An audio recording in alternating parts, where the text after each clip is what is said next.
नमस्कार दोस्तों। जब से पूरे देश में एसआईआर की प्रक्रिया शुरू हुई है तब से कई सारे लोग तो घबराहट के मारे भाग रहे हैं और कई सारे लोग डर के मारे अपना नाम तक नहीं लिखवा रहे हैं या फिर गलत जानकारी दे रहे हैं। और गलत जानकारी को लेकर अब तक का सबसे बड़ा चौंकाने वाला आंकड़ा अगर किसी राज्य से आया है तो वो आता है पश्चिम बंगाल से। आज मैं पश्चिम बंगाल के भी ऐसे कई सारे आंकड़े आपको बताने वाली हूं जिसके बारे में शायद आपने कल्पना भी नहीं करी होगी, क्योंकि अभी हाल ही में एसआईआर को लेकर जो ड्राफ्ट लिस्ट जारी की गई है उसमें 5 राज्य और कुछ केंद्र शासित प्रदेश को शामिल करके उनकी लिस्ट को जारी कर दिया गया है। तो मैंने सोचा आपके साथ में साझा की जाए और बाकी राज्यों की जैसे ही लिस्ट आती है वो भी मैं आपको बताने वाली हूँ। और इसी वजह से लगातार विपक्ष की तरफ से बीजेपी के ऊपर केंद्र सरकार या फिर ईसी की अगर हम बात करें यानी कि इलेक्शन कमीशन की हम बात करें तो इनके ऊपर लगातार जोरदार हल्ला बोल किया जा रहा है। तो आज के इस वीडियो में हम चर्चा करने वाले हैं कि कौन कौन से राज्यों में कितने कितने लोगों के नाम अब कट चुके हैं और कौन से राज्यों की लिस्ट अब आने वाली है उसके बारे में भी चर्चा करेंगे। शुरुआत करते हैं आज के इस वीडियो की। मेरा नाम है अंजलि और मैं आप सभी का स्वागत करती हूं एग्जाम नारी के यूट्यूब प्लेटफॉर्म पर। सबसे पहले हम बात कर लेते हैं पश्चिम बंगाल की। पश्चिम बंगाल की ये रिपोर्ट जारी होती है कल के दिन यानी कि 17 दिसंबर को शाम को ये रिपोर्ट आती है और आज मैं ये रिपोर्ट आपके सामने पेश कर रही हूँ।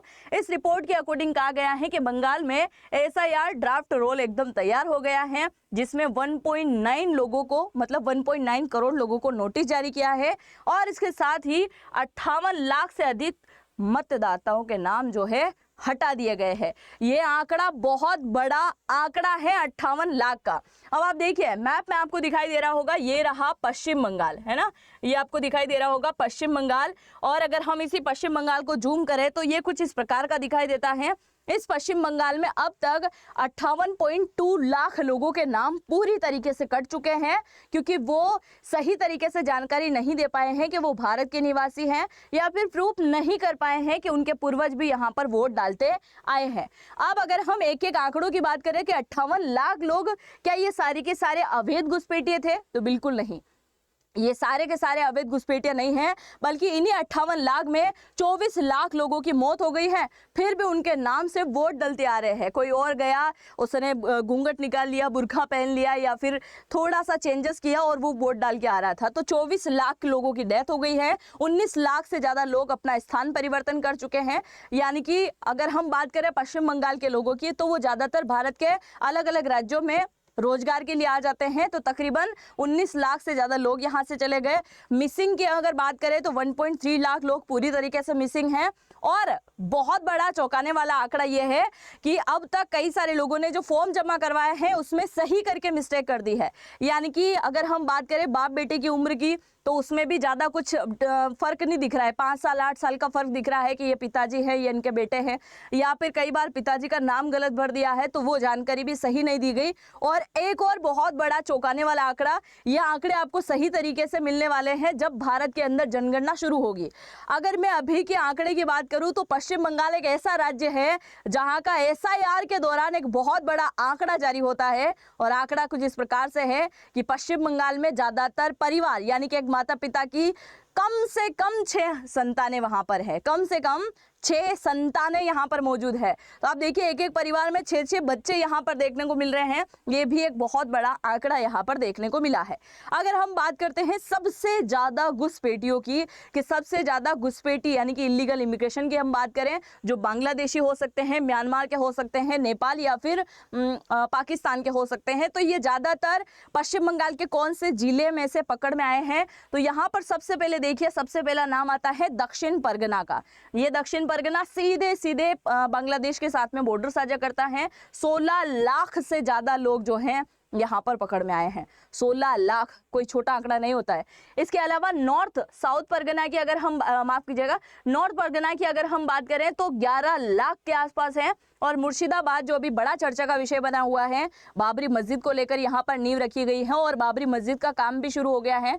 और अभी कल की एक न्यूज़ आती है कि बाबरी मस्जिद को लेकर 58 लाख के आसपास एक चंदा इकट्ठा किया गया था और वो भाई बहन लेके उसको फरार हो गए हैं। तो शायद वो न्यूज़ सच्ची है या जो भी आप सोचते हैं लिखिएगा जरूर, पर इस प्रकार के चंदे यहाँ पर इकट्ठे किए गए हैं। मुर्शिदाबाद की अगर हम बात करें तो 10 लाख के आसपास जो है लोग यहाँ पर पकड़ में आए। तो ज्यादातर आंकड़ा पूरे पश्चिम बंगाल के इन 3 राज्यों का है। अब मैं एक और बात बता दूं, अगर पश्चिम बंगाल से वीडियो कोई देख रहा है और ऐसा लगता है कि हमने तो फॉर्म जमा ही नहीं करवाया है, इसीलिए हम तो इस देश से जाने वाले नहीं हैं, चाहे हम दूसरे देश के भी हैं, तो आप इस बात को जरूर से सुन लीजिएगा कि अभी आप कुछ समय के लिए बच जरूर जाओगे। आपने मान लिया कि हम वोट नहीं डालेंगे, फॉर्म ही जमा नहीं करवाएंगे तो वो चल जाएगा, पर वो ज़्यादा टाइम नहीं चलने वाला, क्योंकि SIR के बाद में ये खुले तौर पर संसद के अंदर अमित शाह की तरफ से कह दिया गया है कि कुछ ही समय में पूरे देश के अंदर कहीं ना कहीं NRC को लेकर भी काम शुरू हो सकता है, यानी कि NRC लागू हो सकती है। और जिस समय NRC लागू हो गई उस समय आपको साबित करना होगा कि आप इसी देश के नागरिक हैं, और अगर आप साबित नहीं कर पाए तो आपको इस देश से अपने बोरिया बिस्तर उठा के वैसे भी जाना पड़ेगा। अब आप सोचते हो कि हम तो तब तक सारे डॉक्यूमेंट बनवा लेंगे, तो सरकार ने 3 डॉक्यूमेंट के लिए तो ऑलरेडी मना कर दिया कि हम आधार कार्ड को मान्य नहीं करेंगे, मनरेगा जो रोजगार पंजीयन कार्ड है उसको भी हम मान्य नहीं करेंगे, और राशन कार्ड जो है उसे भी हम मान्य नहीं करेंगे। हम सीधे तरीके से मान्य करेंगे जो आपके घर के जायदाद के पेपर हो, अगर आपके पास में जायदाद नहीं है, दुकान वगैरह है, अगर वो भी नहीं है तो आपके पूर्वज कितने सालों से यहाँ वोट डालते आ रहे हैं उनके वोटर ID कार्ड आपको शो करना होगा, तभी आप ये नागरिकता शो कर पाओगे कि हाँ आप यहाँ के नागरिक हो, नहीं तो आपको अपने बोरिया बिस्तर तो उठाने ही पड़ेंगे। आगे की जानकारी को जानने से पहले आप पश्चिम बंगाल की मुख्यमंत्री ममता बनर्जी का जवाब यहाँ पर सुनिए।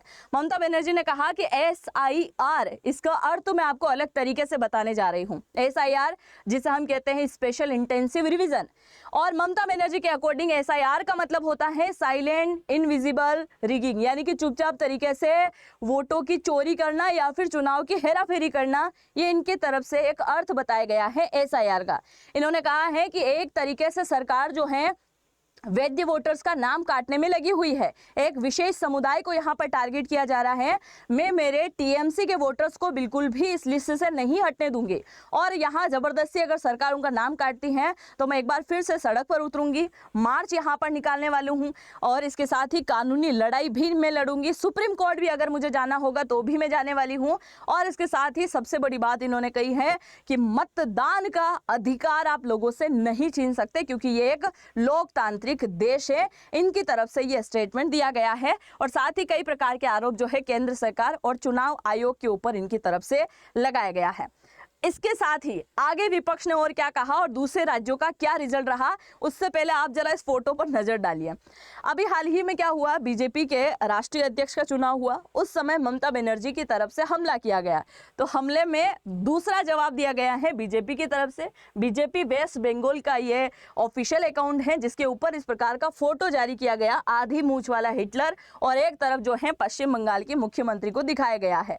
अब ये बोल रहे हैं कि ये हिटलर है, तानाशाह है, और तानाशाह बुरी तरीके से घबरा रहा है SIR को लेकर, ये आपस में इनका तंज यहाँ पर चल रहा है। अब बीजेपी ने यहाँ पर जवाब दिया है ममता बनर्जी को लेकर कि SIR बहुत ज्यादा जरूरी है, क्योंकि अब तक भारत के अंदर कई प्रकार के गलत, अवैध रूप से और डुप्लीकेट कई सारे लोग बैठे हुए हैं जो वोट डालते आए हैं, और कई सारे ऐसे लोग जिनकी मौत हो गई है उनका नाम भी हटना जरूरी है, नए वोटर्स के नाम जुड़ना भी जरूरी है, इसलिए SIR यहाँ पर बहुत ज्यादा जरूरी है। अब आगे दूसरी पार्टियों ने कैसे हमला किया उसके बारे में जानो, उससे पहले अब गोवा का आंकड़ा जान लीजिए। यहाँ पर आपको मैप दिखाई दे रहा है, और मैप में अगर हम इस तरफ चलेंगे तो छुटकू सा यहाँ पे आपको दिखाई दे रहा होगा गोवा। अगर हम इस गोवा को जूम करें तो ये कुछ इस प्रकार से दिखाई देगा, साउथ और नॉर्थ गोवा, है ना। अब गोवा की बात करें तो इसमें तकरीबन 1 लाख लोगों के नाम कटे हैं। आप जरा सोचिए, यहाँ तक जो है अलग अलग देशों के लोग फैले हुए हैं, या फिर यहाँ पे भी कई सारे लोगों की मौत हो गई है, तो ऐसे करके 1 लाख लोगों के नाम इस छुटकू से गोवा के अंदर से भी कट गए हैं। गोवा के अलावा अगर हम पुडुचेरी की बात करें तो ये पुडुचेरी में भी 1,03,467, आप क्या बोलते हो 67, मैं फिर बोलूँगी तो कमेंट में लिखा जाएगा 67 क्या होता है मैम, मेरी राजस्थानी लैंग्वेज में ऐसे ही बोला जाता है, इसलिए मैंने बोला है, ठीक है। तो 67 है ये, तो 1,03,467 इन लोगों के नाम यहाँ पर कट हो गए हैं। और अगर हम बात करें कहाँ की, लक्षद्वीप की, तो लक्षद्वीप में तकरीबन सबसे ज़्यादा कम नाम कट हुए हैं, 1429 नाम यहाँ पर कट हुए हैं। तो ये आपको 3 और आंकड़े देखने को मिले। आगे बढ़ते हैं, इंस्टाग्राम पे आप मुझे फॉलो कर सकते हैं यहाँ से स्कैन करके। अब आगे का आंकड़ा जानते हैं, राजस्थान का आंकड़ा। अगर हम राजस्थान की बात करें तो राजस्थान में अब तक जो ड्राफ्ट लिस्ट जारी हुई है SIR की, उसके अकॉर्डिंग 41 लाख से ज़्यादा लोगों के नाम, तकरीबन 42 लाख के आसपास ये आंकड़ा है ना, 0.79 है।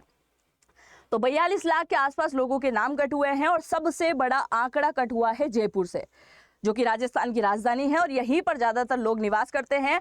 5.5 लाख के आसपास लोगों के नाम कट हुए हैं।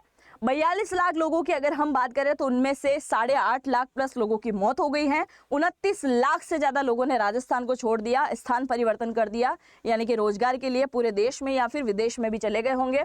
और 3,44,00,000 लोगों ने अपना फॉर्म ही जमा नहीं करवाया है। तो जब फॉर्म जमा नहीं होगा तो उनका नाम भी ऑटोमेटिक वहाँ कटने वाला है, तो फॉर्म भी जमा नहीं करवाया है। तो राजस्थान का आंकड़ा यहाँ पर आपको दिखाई दिया होगा। अब जैसे ही ये 4-5 राज्यों के स्टेटमेंट आते हैं, उसके बाद में विपक्ष की तरफ से एक कटाक्ष होता है। विपक्ष की पार्टी आपको यहाँ पर दिखाई दे रही होगी, कई सारी पार्टीज के लोग खड़े हुए हैं। इनके द्वारा कहा गया कि बिहार का चुनाव जब हुआ उस समय भी SIR लगाया गया और SIR प्रक्रिया हुई थी, उस समय बिहार में 65 लाख लोगों का नाम काट दिया गया। उसको लेकर सरकार ने किसी प्रकार से पारदर्शिता नहीं रखी, ना चुनाव आयोग ने उसका आंकड़ा हमें बताया कि कौन कौन से लोगों का नाम कट हुआ है और किस प्रकार से काटा गया है। तो वो जरा हमें बताइएगा, क्योंकि उस समय भी वैध वोटर्स के नाम यहाँ पर काट दिए गए हैं। और साथ ही सबसे पहली बार ये नारेबाजी की गई है, SIR बड़ा खतरनाक है, कृपया इसे रोकने का कष्ट करें, इस प्रकार का स्टेटमेंट दिया गया। और यहाँ पर ये आप फोटोज देख सकते हैं, ये फोटो शेयर किया गया है अभी हाल ही में। और इस प्रकार के फोटो आपको बॉर्डर वाले फोटो भी देखने को मिल जाएंगे, जहां पुलिस वालों की जगह आपको BSF खड़ी हुई दिखाई देगी।